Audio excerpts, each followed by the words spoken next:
Over the past month, we've talked about magnets and magnetic fields. And we know that magnetic fields can influence charged particles, moving charged particles, and that you can create a magnetic field by having current flow through a circuit. But let's be honest, when you think magnets, that's not what you think. When you think magnets, you think a bar magnet, or a horseshoe magnet, or a refrigerator magnet, or some other form of permanent magnet. Now, what's going on there? If you just have a magnetic bar, it doesn't have any current flowing through it.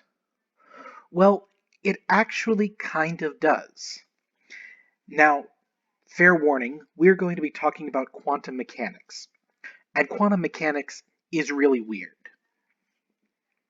You see, in an atom, there are protons and electrons. And as you might know from chemistry, these electrons have spin, they're spinning around, and they're orbiting around their atom. And that is true. It is also true that they are not moving or spinning. Like I said, quantum mechanics is weird. From the perspective of magnetic field, we can treat them as though they were moving and spinning. And since they are charged particles and there is this pseudo quantum mechanics version of motion, they create magnetic field. And this is true for every electron around every atom. However, some materials, such as iron, are able to take these magnetic properties of the electrons and turn them into a macroscopic magnet. And we will discuss more about that in a later lecture. But if you do that, you get a permanent magnet. Now, magnets, as you may know, have a north pole and a south pole.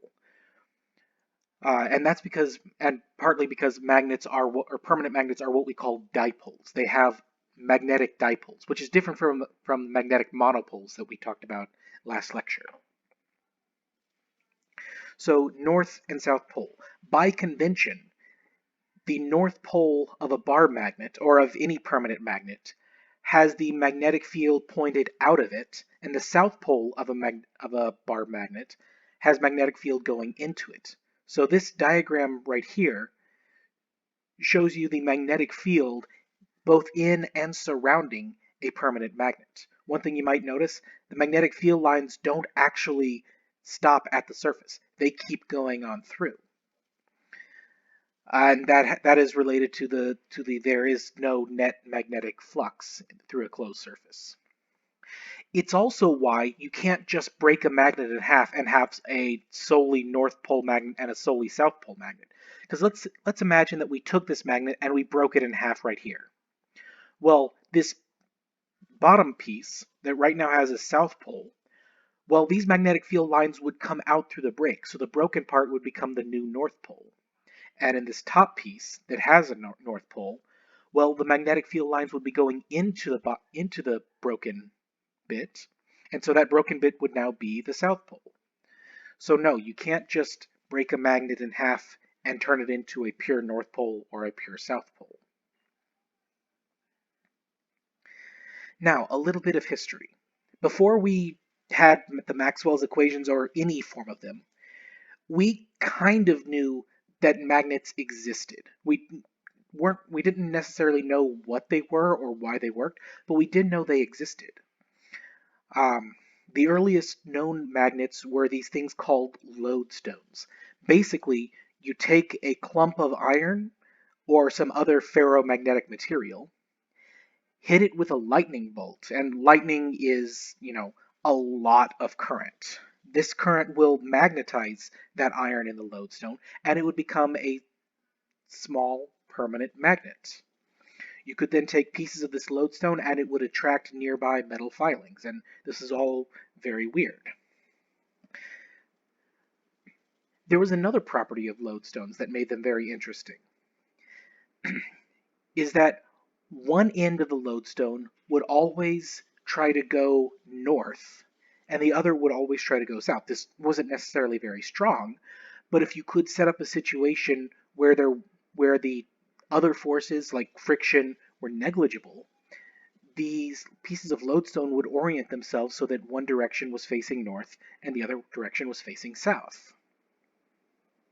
And so that's how we get magnets with a north pole and a south pole. The north pole of a magnet is the side of the magnet that points towards the north, and the south pole of a magnet is the side that points towards the south. Now, as you're probably aware, if you have two magnets nearby, the north pole of one magnet is attracted to the south pole of the other magnet, and vice versa. Which means, since the north pole of a magnet points towards the Earth's north pole is actually the south pole of Earth's magnetic field. Really weird to think about. Now, I should point out that the Earth's magnetic field is a lot more complicated than that. You probably are aware that the Earth's north magnetic pole isn't actually at the North Pole. It's close, not exactly at. Now, the Earth's magnetic field is created in the core of the Earth through something known as the dynamo process. Basically, the Earth's magnetic field has a liquid outer section and a solid inner section.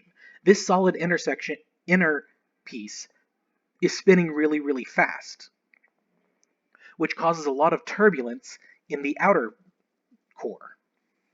Now, this outer core is made of basically liquid iron and cobalt, both of which are ferromagnetic materials, so both of which can hold a bit of magnetic field. And one thing about the dynamo effect, if you take a magnetic liquid and twist it, it gets stronger, much like spinning yarn into wool.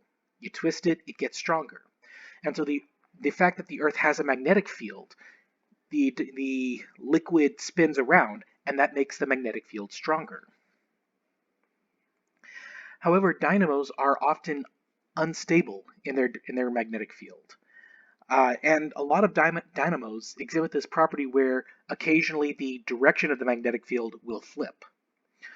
One example that we have seen is our sun. Our sun has a very similar dynamo effect going on, and the poles of our sun, the magnetic poles of our sun, flip pretty regularly every 11 years. So it is entirely possible that the Earth's magnetic field will flip. And I say entirely possible, there's actually a bit more evidence that we have that the Earth's magnetic field has already done this. But let me step back for a second. You've probably learned a way to turn a piece of metal into a permanent magnet. You take an iron nail and rub it with another strong magnet. Rub it, keep it going for a while, and eventually the iron nail has picked up a little bit of magnetism. That is one property of ferromagnetism, is that it can pick up ambient magnetic fields. Now, placing a strong magnet near a nail, it does a little.